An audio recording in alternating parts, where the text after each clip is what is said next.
Bonjour à tous, je suis ravi de vous retrouver pour cette nouvelle vidéo de la chaîne Gilles Papito. Avec un invité surprise, le célèbre Sushi. Alors la chaîne Gilles Papito, c'est une chaîne sur les plantes, sur les terrariums et sur les tableaux muraux. Mais les fidèles abonnés de la chaîne doivent le savoir, c'est également une chaîne sur les bassins, parce que la toute première vidéo de la chaîne Gilles Papito, elle s'intitulait « El estanque de Papito ». Et El estanque de Papito en espagnol, ça veut dire le bassin de Papito. C'était une vidéo où je vous faisais découvrir mon bassin avec toute la vie aquatique. Alors aujourd'hui, j'ai décidé de renouer avec la tradition et surtout, j'ai décidé de faire une vidéo zen. Parce qu'il faut dire que depuis la dernière vidéo, on a vraiment été servi. Alors on a eu droit à tout, on a eu droit à la guerre en Ukraine, elle dure encore. On a eu droit à la suite du Covid, à la presque fin du Covid. On a eu droit aux élections présidentielles. Alors là, un vrai désastre, on a repris le même pour 5 ans. Par-dessus ça, l'inflation qui galope, le pouvoir d'achat en berne, l'essence à plus de 2 € le litre, génial pour le moral. Et puis bien évidemment, les élections législatives sont arrivées, et alors là, un vrai gloubi-boulga à l'Assemblée, on ne sait même pas ce qui va en sortir. Et c'est pas fini parce que, juste après, on nous annonce le retour du Covid. Les docteurs masqués sont venus à la télé. Alors j'ai dit stop. J'ai pris ma chaise longue, je suis venu m'installer au bord du bassin. Je peux vous dire que quand c'est comme ça, je pourrais rester des heures à ne penser à rien, juste à observer la nature. Et j'ai vu passer, entre autres, une libellule, 2 libellules, plein de libellules. Et je me suis dit que ça serait vraiment intéressant de faire une petite vidéo sur ces tout petits insectes qui sont pleins d'énergie, pleins de vie et qui je trouve vraiment formidables. Alors si vous êtes d'accord aujourd'hui, on oublie tout ce qui nous entoure et on va s'intéresser à la vie des libellules.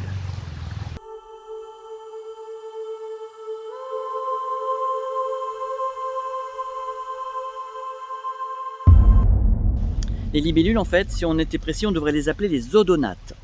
Ce sont des insectes, c'est-à-dire des petits animaux invertébrés qui ont 6 pattes. Contrairement à un sushi, qui est un animal vertébré à 4 pattes. Et il y a donc plusieurs ordres parmi les insectes, qui généralement se terminent par le suffixe pter. Pter, c'est bzzz, les ailes. Alors vous avez les coléoptères, qui sont les scarabées. Vous avez les lépidoptères, c'est les papillons. Alors là, en ce moment, il y en a pas mal qui volent autour du bassin. Vous avez les hétéroptères, oh, c'est les punaises. Et puis curieusement, vous avez les odonates. Pourtant, elles ont des ailes. Et les odonates, c'est les libellules. On les appelle odonates parce qu'en fait, ça veut dire mâchoire à dents, odognate. Et ce sont des insectes donc, qui se nourrissent avec leur mâchoire qui est remplie de dents. Les adultes de libellules vont manger les moustiques et les larves de libellules vont manger les larves de moustiques. Les libellules figurent parmi les insectes qui sont les plus anciens que l'on puisse trouver sur Terre, puisque figurez-vous qu'on les trouvait même bien avant les dinosaures. À cette époque, c'était des insectes qui étaient énormes, puisqu'on estime qu'ils avaient une envergure qui pouvait aller jusqu'à 70 cm. Vous imaginez, ça faisait de sacrés moustiques. Il valait mieux pas croiser leur chemin. Maintenant, les plus volumineuses libellules que l'on puisse trouver sur Terre sont dans les pays tropicaux et mesurent au maximum 30 cm d'envergure, ce qui est déjà pas mal. Sous nos latitudes, bon, les libellules sont bien sûr beaucoup plus petites. Elles mesurent au maximum de 5 voire 10 cm d'envergure. Au maximum, c'est déjà pas mal. Et puis il faut savoir que sur Terre, actuellement, il y a environ 90 espèces de libellules différentes.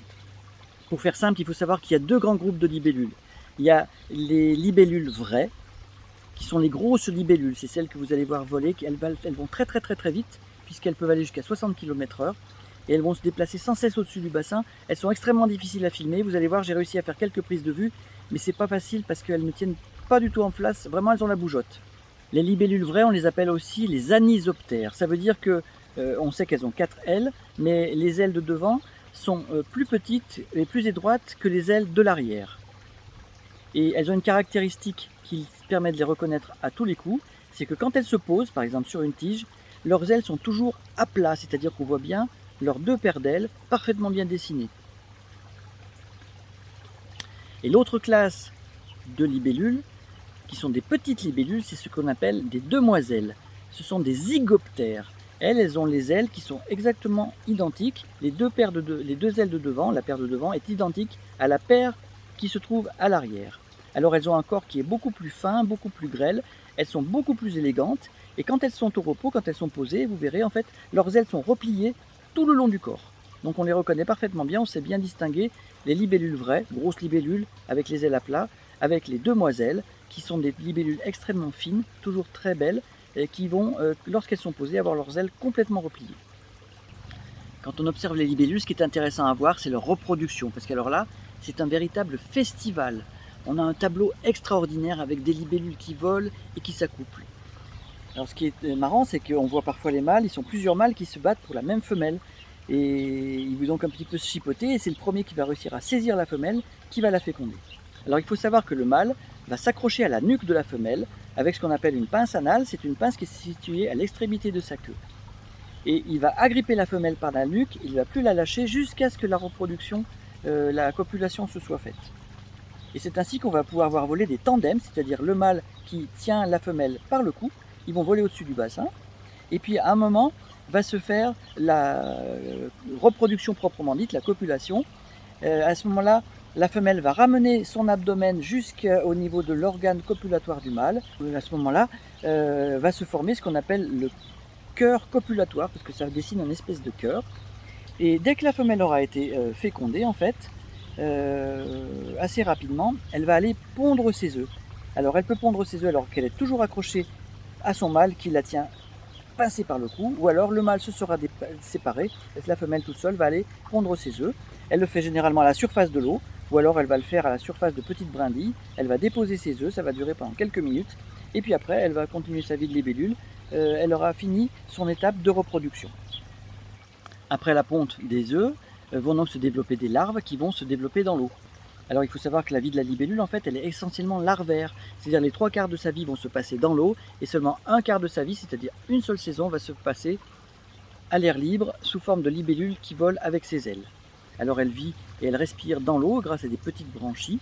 La larve de libellule, dans l'eau, elle va se nourrir d'autres larves, notamment de larves d'invertébrés, de larves de moustiques, où elle va également manger des œufs de poissons, ce qui fait que les libellules sont un excellent régulateur de l'écosystème du bassin, c'est-à-dire qu'elles vont éviter que la reproduction des poissons ne soit trop importante. Notamment si vous mettez des poissons rouges dans votre bassin, les libellules vont faire en sorte qu'il n'y ait pas une explosion de la démographie de poissons rouges, parce qu'elles vont manger pas mal d'œufs, et donc ça va réguler la population et éviter que vous vous retrouviez avec des centaines de poissons rouges dans votre bassin. Alors, contrairement au papillon, qui va rester très longtemps dans sa période de chrysalide, c'est-à-dire qu'il ne va pas évoluer, et tout d'un coup il va éclore en papillon, la larve, elle va muer progressivement et plusieurs fois au cours de sa vie aquatique. Et parce qu'en fait, elle grandit, elle a besoin de changer de carapace. Dans cette période sous l'eau, la larve en fait va muer plusieurs fois au fur et à mesure qu'elle va grandir.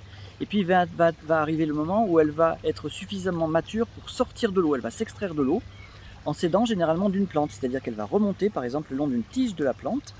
Et pour devenir définitivement adulte, elle va rompre sa carapace au niveau du thorax, et puis elle va s'extraire de cette carapace. Elle va laisser le long de la tige, du roseau par exemple, un squelette de libellule qu'on va appeler un exuvie. Et la libellule, elle, va monter encore un petit peu le long de la tige, elle va laisser sécher son corps et ses ailes pendant 10 à 15 minutes, et c'est à ce moment-là qu'elle va pouvoir prendre son premier envol et commencer sa vie de libellule adulte. Et si on regarde bien autour du bassin, le long des tiges des roseaux, sur les hautes herbes, on va trouver des squelettes de libellules qu'elles ont laissés au moment de leur mue, et c'est donc ces fameuses exuvies. Et vous allez voir, j'ai réussi à en trouver pas mal à différents endroits du bassin. En fait, si on regarde bien, on en trouve plein, et c'est bizarre parce que quand on le prend, ça ressemble vraiment à une libellule, mais c'est juste son squelette, son enveloppe. Elle s'est extraite de cette enveloppe pour prendre son envol. En fin de journée, les libellules vont aller se reposer et se poser pour dormir. Alors elles ne dorment pas du tout dans l'eau, elles vont aller se fixer sur les herbes qu'elles vont trouver à proximité du bassin. D'où encore une fois l'intérêt d'avoir un bassin qui soit bien végétalisé, parce que c'est ce qui va permettre un très bon développement de la vie aquatique et périaquatique. C'est sûr que si vous faites un bassin où vous mettez vos poissons, de l'eau très claire et aucune plante autour, n'espérez pas avoir une vie qui se développe avec des insectes qui vont venir faire leur vie dans votre bassin. Vous aurez vos poissons que vous pourrez admirer. Bon, il y en a, ils font ça, ils ont des bassins juste pour mettre des carpe koi, juste pour les admirer. Moi j'ai fait le choix d'avoir un bassin qui soit le plus naturel possible, le but étant de pouvoir avoir des poissons, se faire plaisir à les admirer, mais surtout d'admirer toute la vie qui se développe autour du bassin. En fait, aujourd'hui, je vous parle des libellules, mais je pourrais vous parler de dizaines d'autres insectes, parce que le bassin, en fait, il a ça de formidable, c'est qu'il attire vraiment une vie considérable. Si l'on regarde bien, on voit des tas d'insectes, que ce soit des insectes qui vivent dans l'eau ou des insectes qui vivent aux alentours de l'eau. J'espère que cette vidéo sur la vie des libellules vous aura plu. Un petit intermède pour nous changer de toutes les vicissitudes de la vie. Sushi vous dit au revoir et vous dit à bientôt sur la chaîne Gilles Papito.